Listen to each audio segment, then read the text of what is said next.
Hi, everyone. Welcome back to another episode of The Debrief. This week, we're going to cover a roundup of Pope Francis' trip to Marseille, then a controversy surrounding a former Jesuit priest accused of abusing nuns, and then the Strickland Watch in Tyler continues.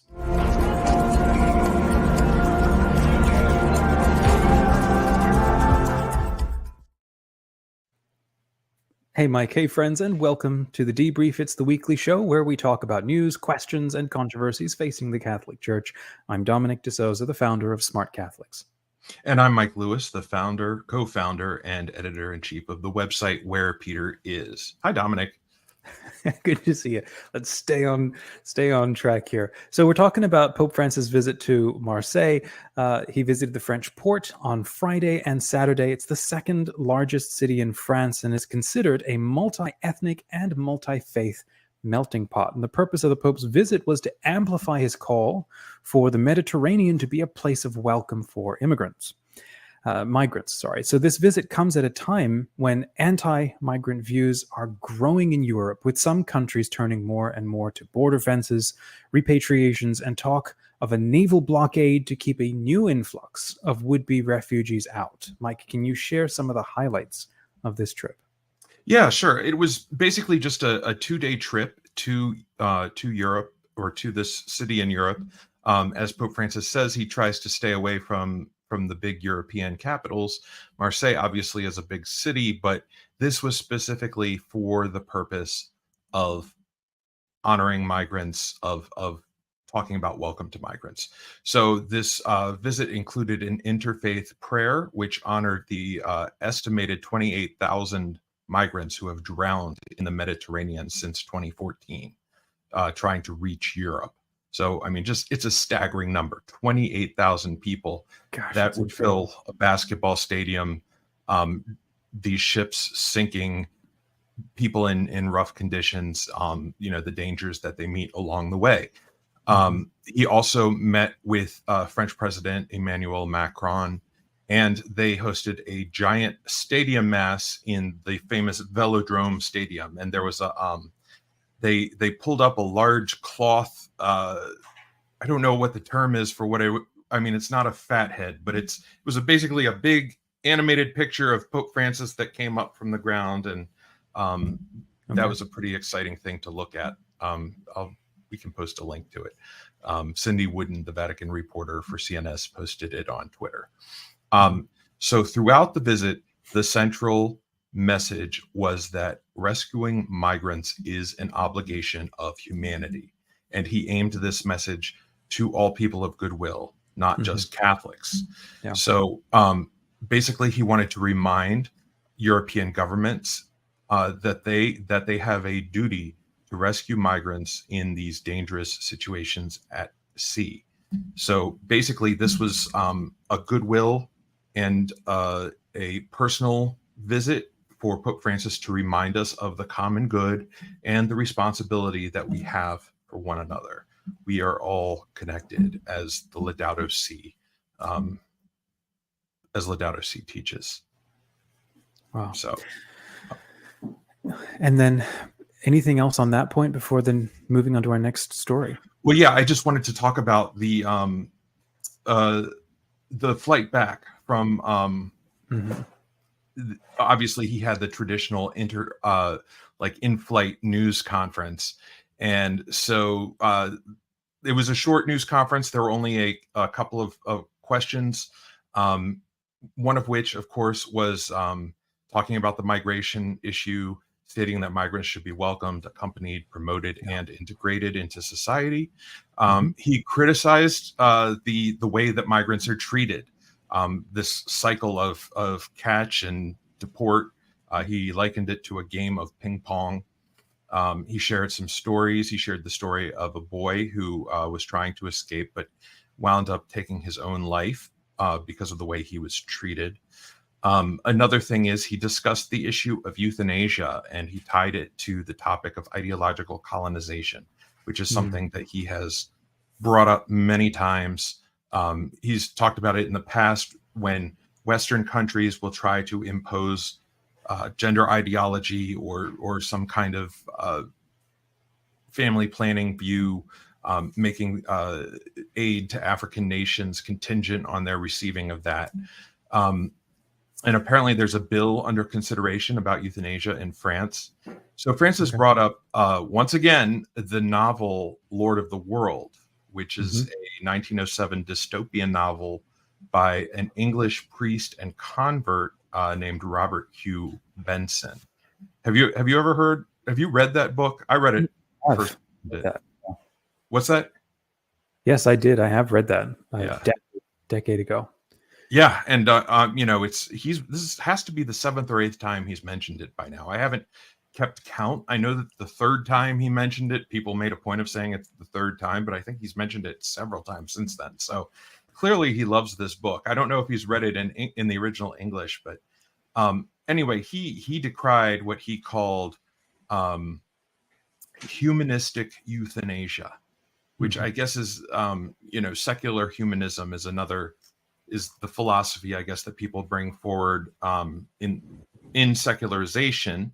Obviously, it takes some ideas from Christianity, namely human rights and the common good, but without the Christian belief in the inviolability and sanctity of all life. Unfortunately, secular humanism makes some lives expendable, and so that is an issue that's close to Pope Francis's heart, the respect and dignity of all life. And so that was something he talked about with President Macron. And finally, he did talk about the suffering of the Ukrainian people and the war. As you know, more controversy has come up, especially during his trip to Mongolia, because of some statements he made about Peter the Great and Catherine the Great, talking about how they were a great legacy of the Russian people when talking to a group of Russian young people. And he explained, this is what I was taught in school about Russia, these great leaders. And I apologize. I think he was definitely a bit tone deaf talking about them, especially in the context of the war that Russia has launched against Ukraine. And apparently his popularity has gone down significantly in Ukraine because of these comments. But once again, he described them as a martyred people. So those are the main topics from that. Gotcha. The main points. Thank you. So we've got another also disturbing sort of story here. Marko Rupnik is a well-known priest and an artist. He's been accused of abusing several adult women who were members of the Loyola community in Slovenia, which he co-founded. And the allegations against Rupnik, which were first made public in December, they included sexual, psychological, and spiritual abuse. On June 15th, the Jesuits announced they dismissed Rupnik due to his refusal to observe the vow of obedience. So what are the general issues surrounding this controversy? Yeah, so for anyone who's not familiar with Marko Rupnik, he has been a very prolific and popular artist in the church all around the world. His mosaics appear in prominent churches in the U.S. and around the world. In Washington, D.C., near me, his art decorates the John Paul II shrine. I believe up in Bristol, Connecticut, his artwork is featured in the Knights of Columbus headquarters, or their chapel there. It's in Fatima in the Basilica, and apparently it is also on the walls in the private chapel of the Pope in the Apostolic Palace. So where John Paul and Benedict used to say mass before Pope Francis moved things down to the Casa Santa Marta. So there's this lively debate about whether his work should be removed,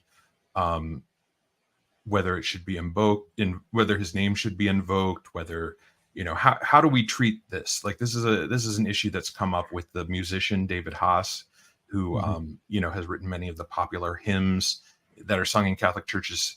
Well, were sung in Catholic churches everywhere in the country, and American publishers have taken them out of the hymnals.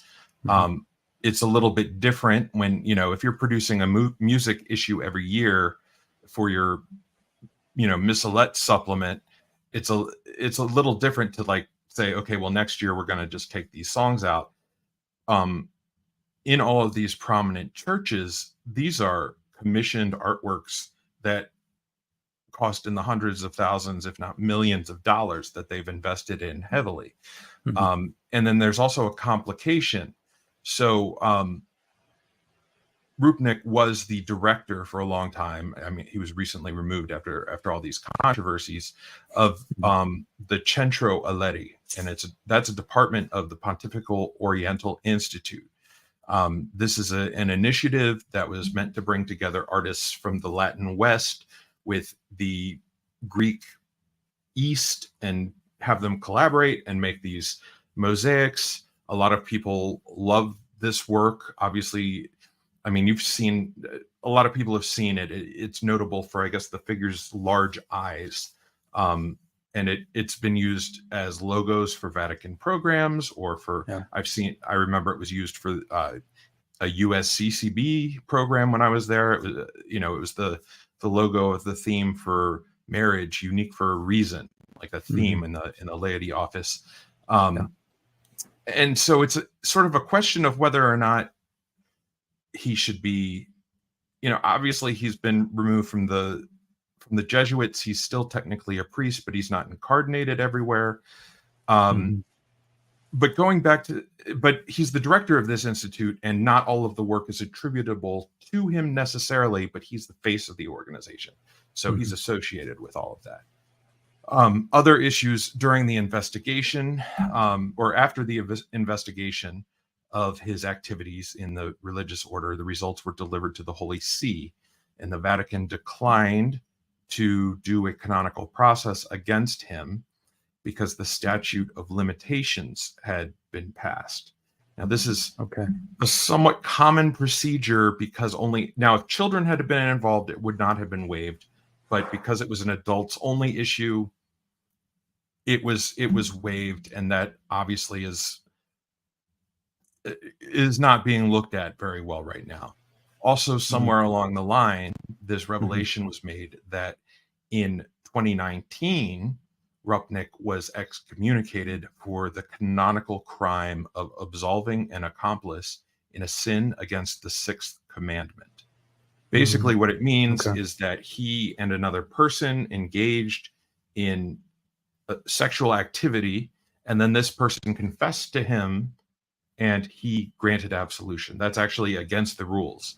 You can't go to the same priest that you just sinned with. That's an excommunicable offense. It's an automatic excommunication. And I don't know the entire story behind this.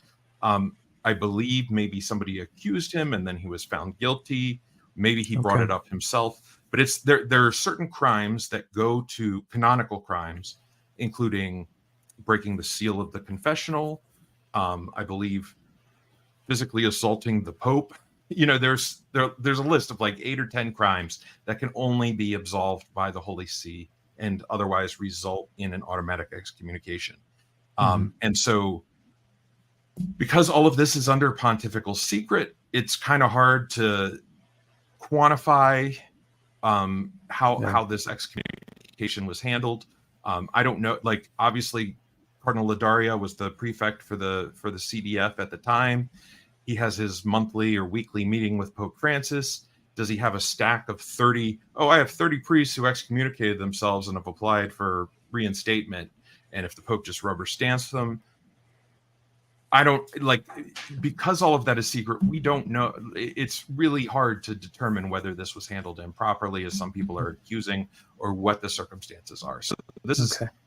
And you've talked before in the past how very closed off they are in sharing the process of things, and you also mentioned it makes it very difficult given the 24-hour news cycle and the constant scrutiny and social media. It's not a system that has adapted for how the world is today. What are some new developments then?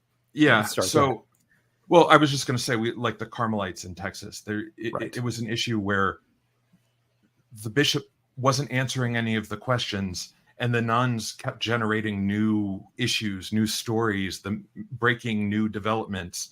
And we had no knowledge of what the other side of the story possibly could have been. And that's the same in this case here. And I mean, we don't want to leap to judgment, but it just really looks bad. So here are some new developments.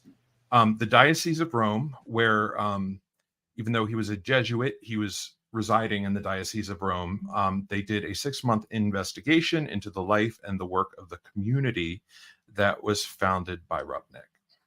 And they reported that there were gravely anomalous procedures, that's a quote, that led to the brief excommunication and dismissal. So basically, they even kind of generated doubts about whether the excommunication was licit. And obviously, the women who say that they were abused by Rupnik, they've denounced this report. They're calling it a rehabilitation effort. I mean, it's just creating a really ugly story situation. Yeah. So how does the Holy Father, how does Pope Francis come into this? Well, and that's the thing.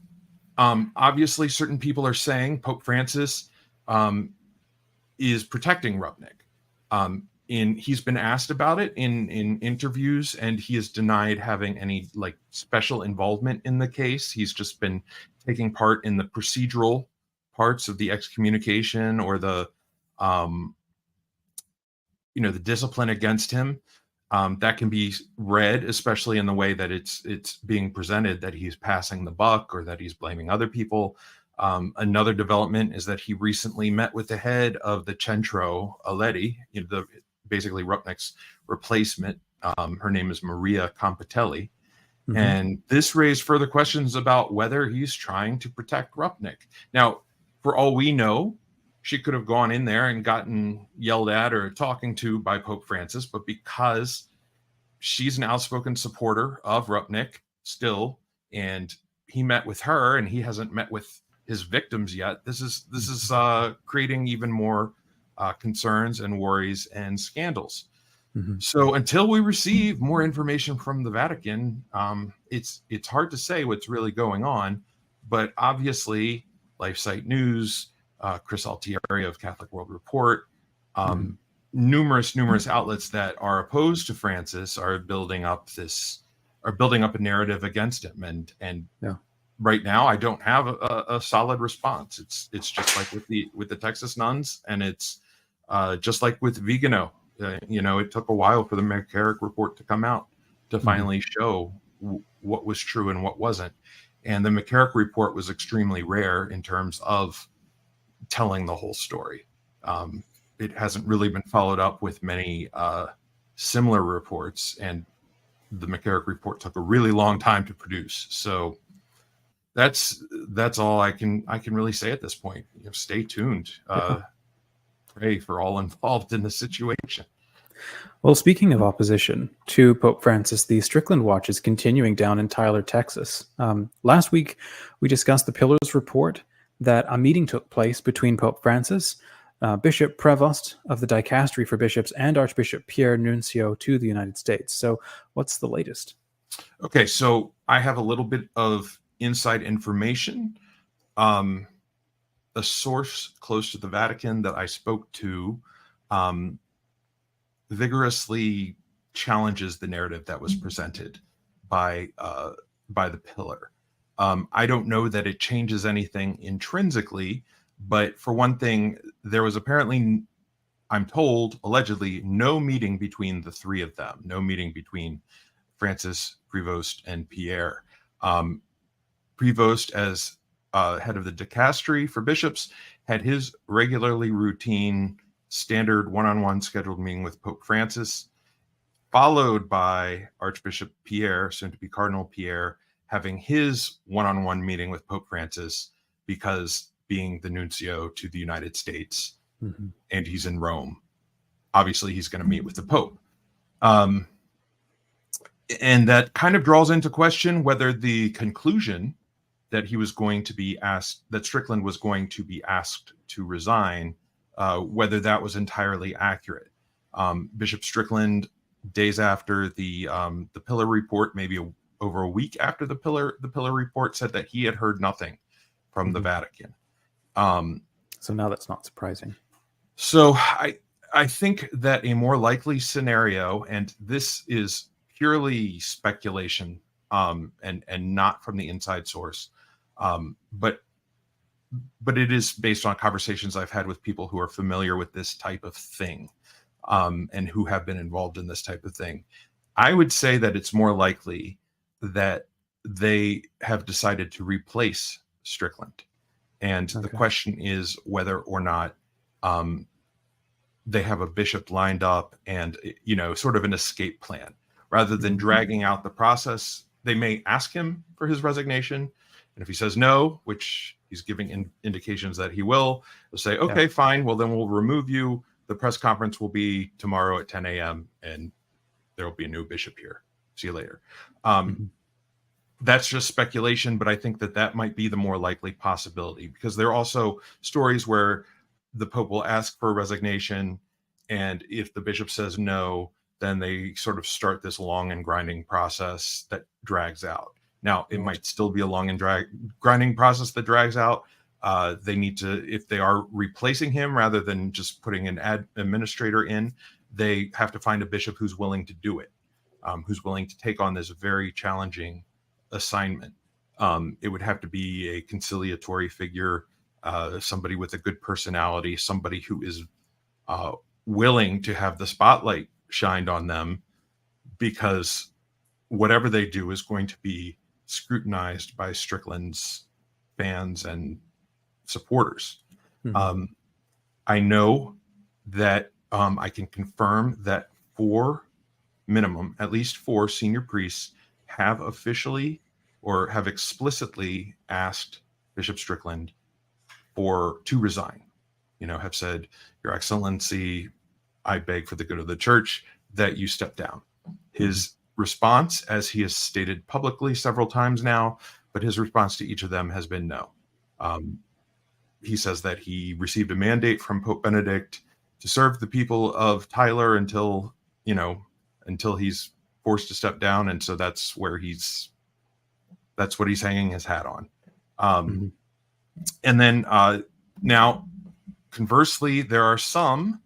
A while back, Peter Kwasniewski, the outspoken traditionalist writer and speaker, has said that Strickland should refuse to step down and basically not go anywhere if he's removed. And he has been joined by Cardinal Mueller, the German cardinal, who is going to be a participant in the upcoming synod. So that'll be interesting. But people are encouraging him to take this step. Thus far, he has not indicated that he will. There's no canonical explanation for it. There's no canonical case. It could get really ugly if he decided to do that, but I hope for the good of the church that it doesn't. So those are the only developments I'm aware of in Tyler, but a few things to chew on. Good deal. Well, we've got a line item for next week. We're going to come back, or we're going to talk about the consistory, in which Pope Francis will name a group of new cardinals, and we'll gear up for the upcoming synod. So stay tuned, friends, for next week. Thanks for the debrief, Mike.